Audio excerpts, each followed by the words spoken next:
বসতঘরের ভেতরেও হাঁটু সমান পানি থাকায় বাধ্য হয়ে রাস্তার পাশে বসে দুমুঠো ভাত খেয়ে পেটের ক্ষুধা মেটাচ্ছেন মাঝিডাঙ্গা আশ্রয়ণ প্রকল্পের বাসিন্দারা। এমনকি এই দুর্যোগ থেকে রেহাই পায়নি গৃহপালিত পশুও। প্রতি বছরই এভাবেই জোয়ারের পানির সঙ্গে লড়াই করে টিকে আছেন এখানকার বাসিন্দারা। যখনই জোয়ার আসে তখনই এই বেড়িবাঁধ দিয়া পানি এসে এলাকা তলায় যায়, জনগণ খাটের উপরে উঠিয়া পাকশাক করে, এমনকি পাকশাক করে।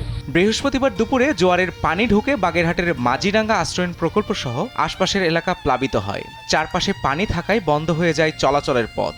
জোয়ার তীব্র হলে ঘরে তালা দিয়ে নিরাপদ আশ্রয়ে চলে যেতে হয় তাদের। পানি নেমে গেলে আবারও কাদা পানি মারিয়ে ফিরতে হয় সেই ঘরে। সুরমা, আমার এই বাচ্চা অসুস্থ, জ্বর ঠান্ডা কাশি। আমার ভাইয়ের বউ আছে এই ঘরে, সে গর্ভবতী মহিলা, তারে নিয়ে হসপিটালে যাওয়া লাগে, বাচ্চা নিয়ে হসপিটালে যাওয়া লাগে। শুধু এই পানির কারণে যেতে পারতেছি না।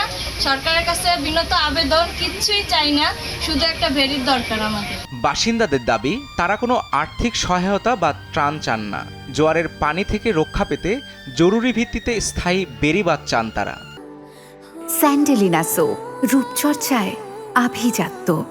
পাশাপাশি জরাজীর্ণ ঘরগুলো সংস্কার এবং যাতায়াতের জন্য একটি ভালো সড়ক নির্মাণের দাবিও রয়েছে তাদের। কোনোদিন খাতি চাই না, পড়তে চাই না, কিছুই চাই না, আমাকে একটু বেড়িবাঁধ দিয়ে দেন, যাতে আমরা প্রতি বছর এরকম ডুবে না মরি। আমরা প্রতি বছর কয়েকবারই পানিতে ডুবি।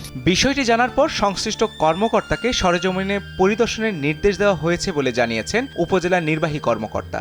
তদন্ত প্রতিবেদন পাওয়ার পর প্রয়োজনীয় ব্যবস্থা নেওয়া হবে বলেও জানিয়েছেন তিনি। আমি বিষয়টি সম্পর্কে অবগত হয়েছি।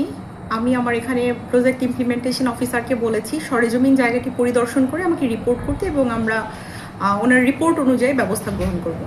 জোয়ারের পানি নামলেই দুর্ভোগ শেষ হয় না, ফিরে আসে কাদা আর অনিশ্চয়তা। তাই সাময়িক স্বস্তি নয়, মাঝিডাঙ্গার মানুষের চাওয়া একটি স্থায়ী বেড়িবাঁধ, নিরাপদ ঘর আর চলাচলের উপযোগী সড়ক। রাসিব মোস্তফা, কালবেলা।